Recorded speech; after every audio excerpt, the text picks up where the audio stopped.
She was 24 and homeless, carrying everything she owned inside a torn hiking backpack that smelled like rain, old fabric, and train station floors. For 6 nights, Lena slept wherever she could. Bus stops closed, laundromats, an abandoned stairwell behind, a bakery that pumped warm air into the alley after midnight.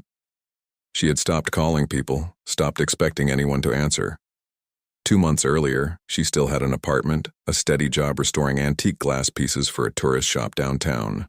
It was not glamorous, but it was hers. Then the shop closed. Then the rent doubled. Then everything else collapsed quietly. After that. The strange thing about losing your life slowly is that nobody notices the exact moment it disappears. The workshop appeared. In a county auction list buried between old storage sheds and condemned barns, former Glassblower workshop fire damage, price $2. Lena almost ignored it, but something about the photo bothered her. The kiln even burned black and cracked apart. It looked untouched, like the fire had stopped around it. But what she did not know was someone had hidden more than melted glass inside that workshop.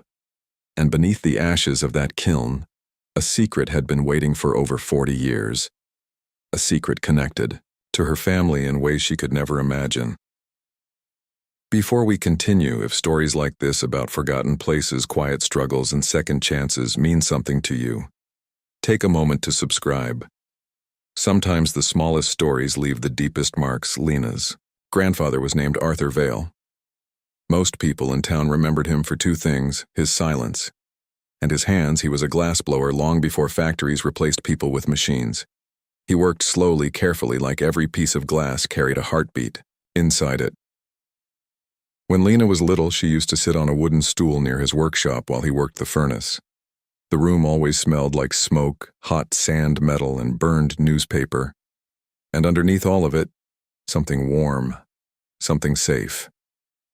Arthur rarely spoke while working, but sometimes he would say small things without looking at her. Glass remembers, heat ore people do too. She never understood what he meant. Her grandmother Evelyn ran the front counter of the workshop. She wrapped finished pieces in old newspaper and tied them with faded blue string. Every Friday night they ate soup together in the back room beside the cooling shelves.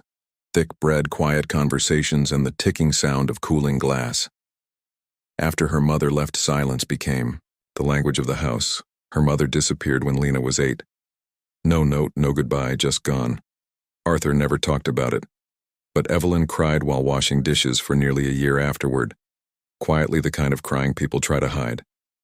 As Lena got older, Arthur started teaching her small things: how to hold a blowpipe steady, how to shape melted glass without rushing, how heat could ruin something instantly or slowly turn it beautiful.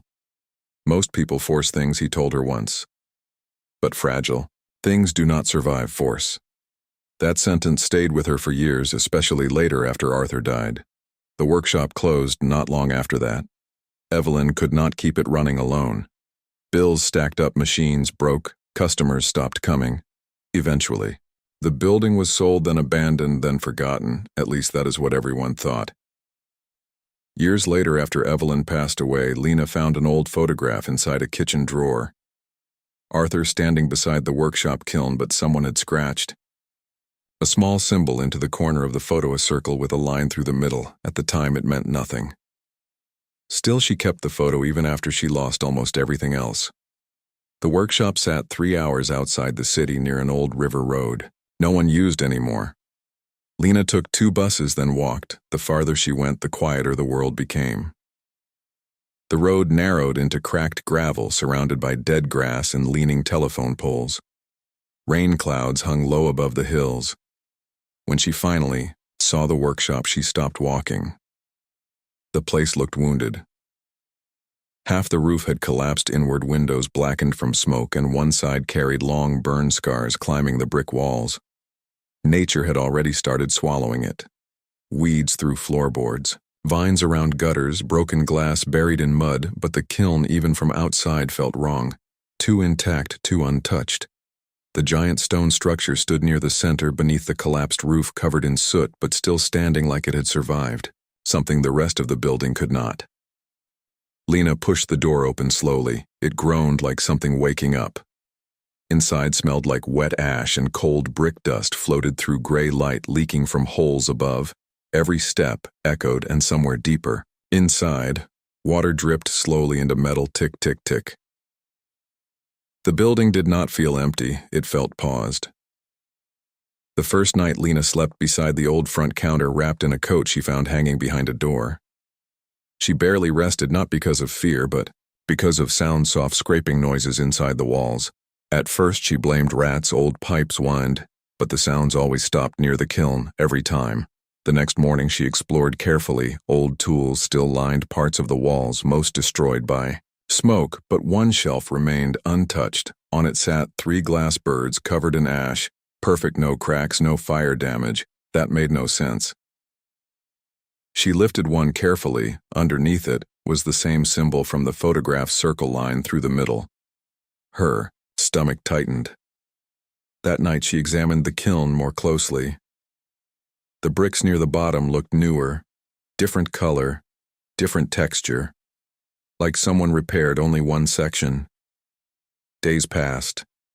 She cleaned slowly, room by room, under layers of soot more. Strange details appeared, burn marks, stopping suddenly, tools arranged before the fire, a locked drawer. No key, a ledger missing pages. And always the same symbol carved into wood or painted under shelves near the kiln. Then came the smell, faint at first. Not smoke, but something metallic like heated coins. It appeared only at night near the furnace base. During heavy rain, she noticed the kiln made sound when wind hit the roof, a deep, hollow sound like something inside the foundation. Her heartbeat quickened. She knelt near the bricks and found a hidden metal edge, a handle. It took 2 days to loosen the bricks. Finally, late at night, it shifted.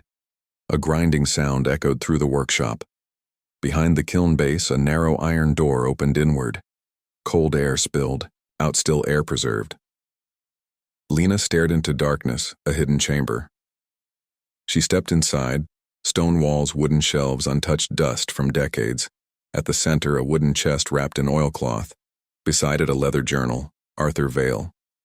She opened it slowly. Inside were years of entries about debt-failing business factories replacing handmade work. Then the tone changed. The fire was not an accident. A developer wanted the land. Arthur refused. Weeks later, the fire started at night.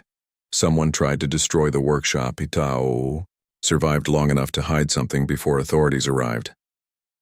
Inside the chest were bundles of cash, gold coins, and gemstones used for rare colored glass.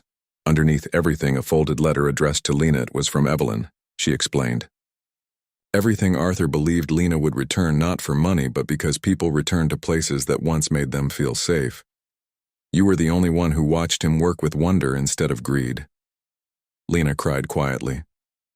Not because of wealth, but because someone had prepared a future for her long before she lost her way. She did not sell the workshop. She rebuilt it slowly. The roof leaked. She burned her hands. She broke early glass pieces. But she continued. Fragile things do not survive force. A retired welder helped repair the building. An older woman brought soup without asking questions. Little by little, the workshop came back to life. She restored the kiln not to hide secrets, but to create something new.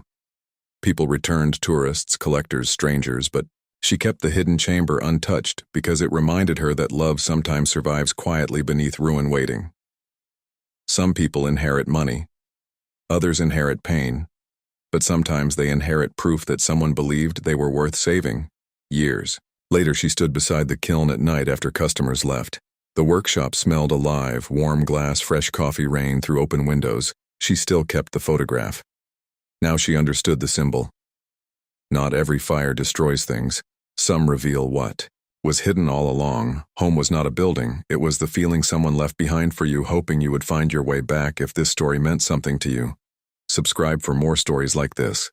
And in the comments, share a memory, place, or person you still carry with you even years later.